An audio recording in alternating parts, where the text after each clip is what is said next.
de la Dordogne.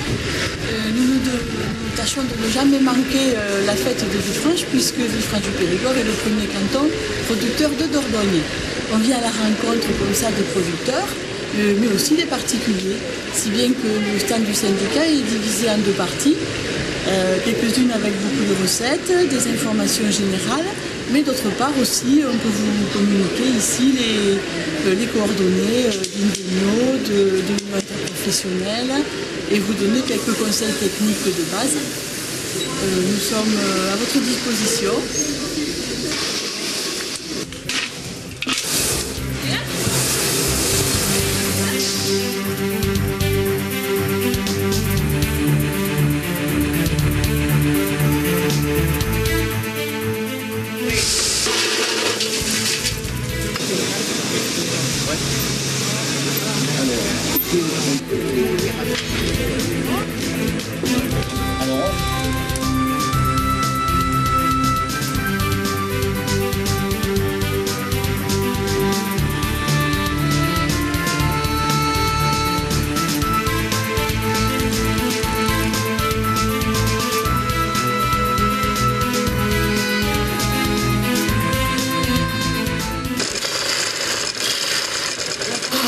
Le ciboulot. Mais dans le Médoc, on l'appelle ciboulot. Quand on dit qu'on fait le ciboulot, c'est le nom de la toupie. Et là, c'est du gascon. Et jusqu'à Sainte-Foy-la-Grande, on parlait de gascon.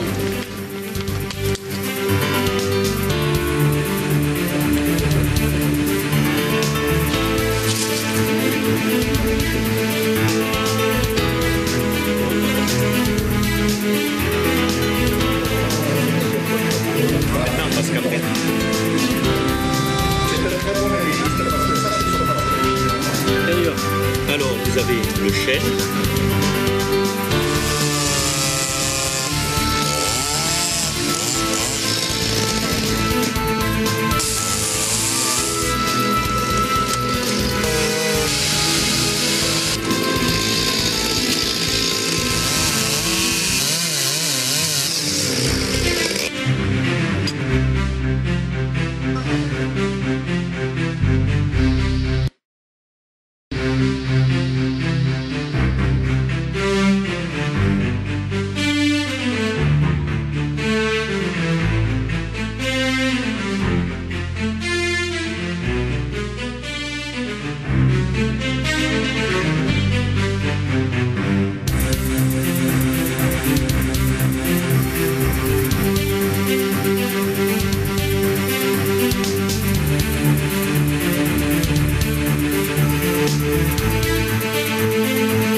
à dépresser.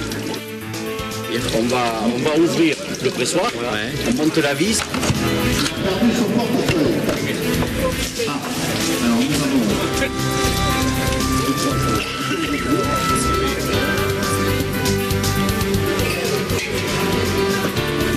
Donc, si vous voulez,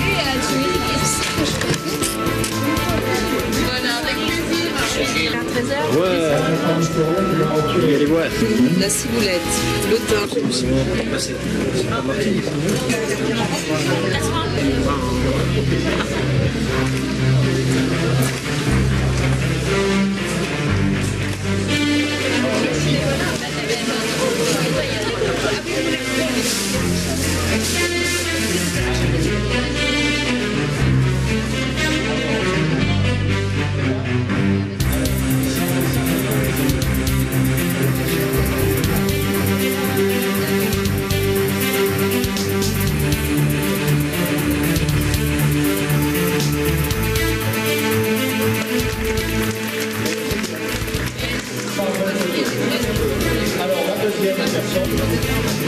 Il faisait des essais.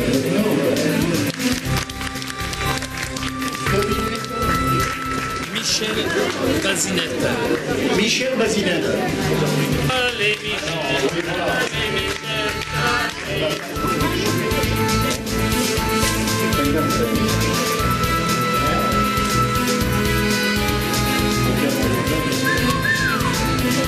Se déplacer, vous avez initié votre marche.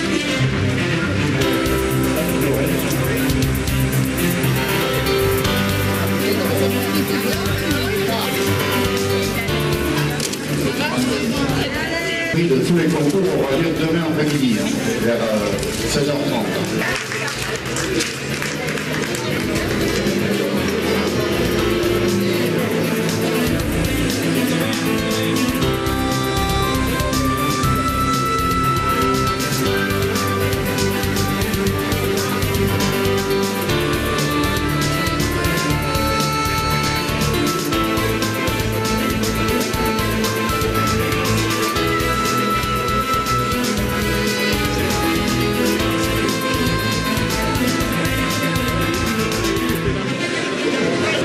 on a Bobby Lapointe avec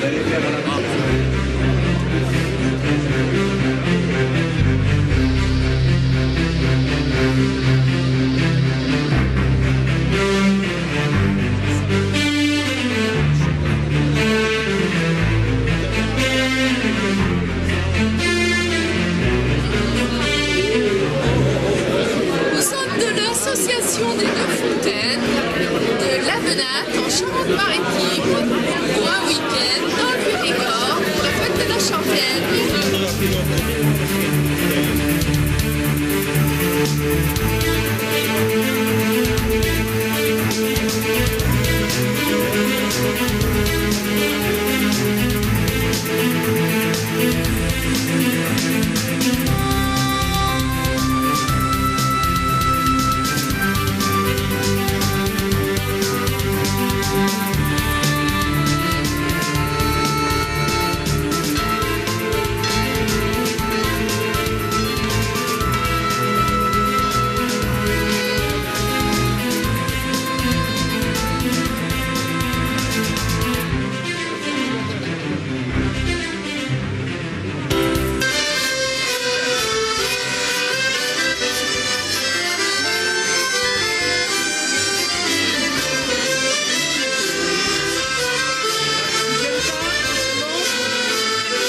oublié qu'on fait.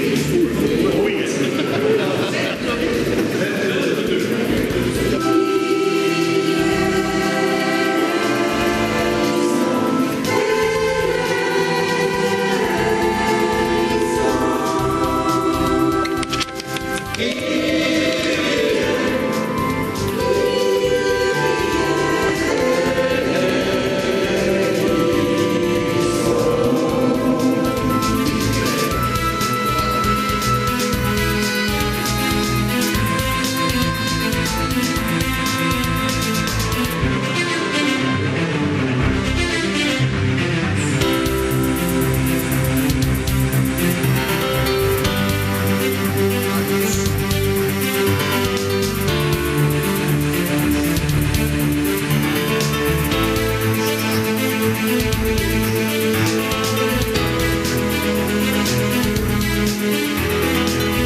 raconter un peu les origines des Bastides et de notre Villefranche. Donc avant de nous parler de l'origine, de la construction directe qui se passait en 1261, je vais vous parler du pourquoi-comment. Pourquoi à un moment donné, ça a tilté dans l'esprit de certains seigneurs, d'un certain roi. Eh bien tout simplement, il faut s'imaginer quelques siècles auparavant, vers le Xe siècle, dans le sud de la France, seules quelques villes existaient comme Bordeaux ou Toulouse et tout le reste, c'était des forêts denses. C'était de la forêt où les gens n'osaient pas s'aventurer parce qu'on les disait plus ou moins faites de sortilèges, sorcellerie, etc. Et donc nous avons d'abord le clergé qui est venu s'installer avec certains évêques qui sont venus oser rentrer dans ces forêts de façon à les exorciser, où on a installé quelques chapelles, ça et là, on voit encore des petits semblants de chapelles au milieu des bois ou dans une clairière.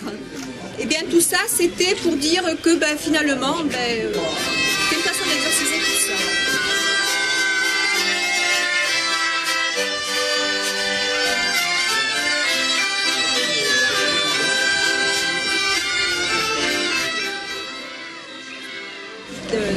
Et Aliénor d'Aquitaine, qui était duchesse de Bordeaux, qui était quand même très très puissante.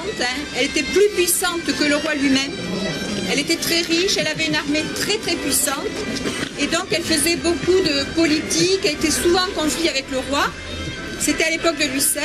Celui-ci, justement, pour venir un peu s'implanter dans le sud-ouest, il l'a demandé en mariage.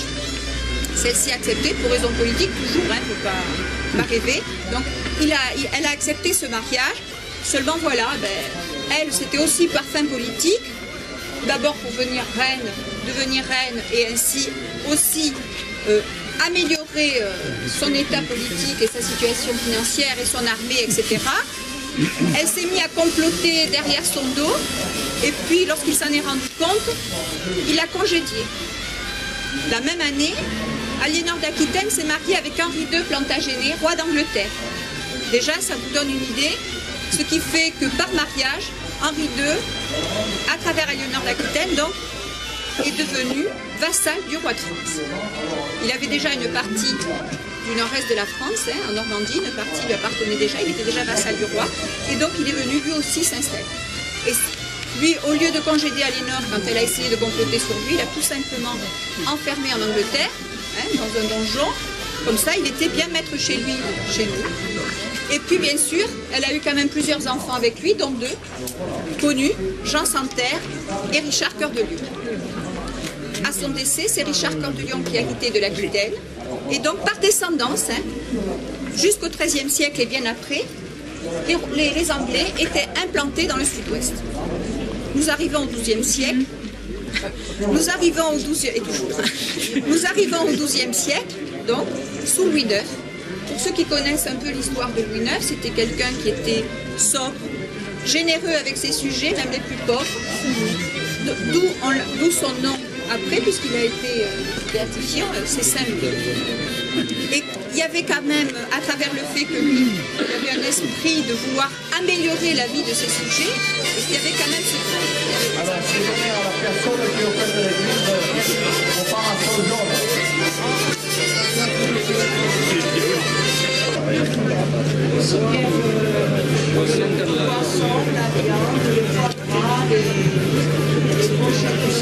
Mais il passe sur la criade à la Bresse de pied. Aussi, depuis le 1er mai 2007, voilà, dans la campagne, c'est un gâteau. Un gâteau feuilleté, c'est une tarte ancestrale qui vient de la pastilla de Fiesta. On y ajoute des pommes. Il est confectionné avec 30 à 40% de poids, de poids, minimum 30% de sucre. Et la fraise régulière de le couleur, Poitiers et le feu, c'est dans la capitale. cette confrérie a été créée pour représenter le vin de Dôme. Mais le vin de Dôme, vous savez que à Dôme même, c'est à Florigon-Gommiers, à quelques kilomètres, je crois 20 kilomètres à peu près d'ici, où nous avons notre chai, nos vignes.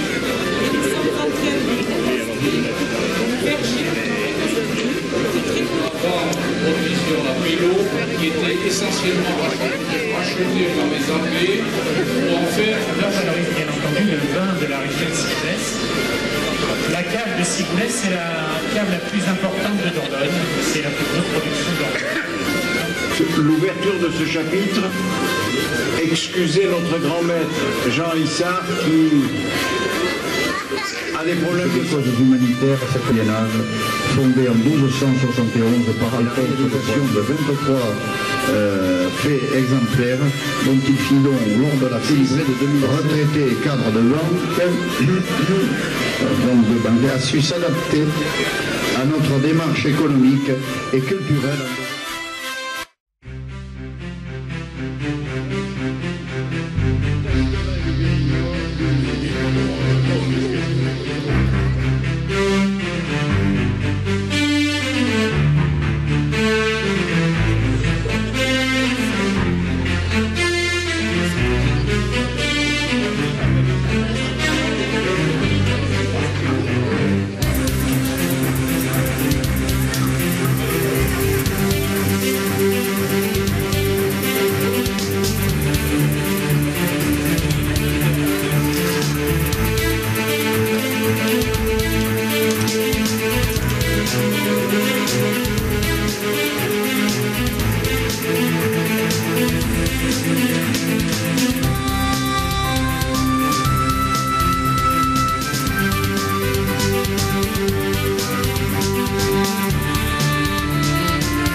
quadrillons les différents départements, hors département, puisqu'on fait l'international. On a été en Hongrie, on a été au Canada, on a été en Allemagne, etc. On essaye de colporter un petit peu nos traditions périgordines au travers donc de nos musiques, de nos danses et de nos chants. Et oui, il y a des chants aussi également. Donc aujourd'hui,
Le faire savoir et communiquer, aider ou conseiller, une association pour booster vos initiatives ou projets en Périgord. Génération Périgord, notre nouveau partenaire.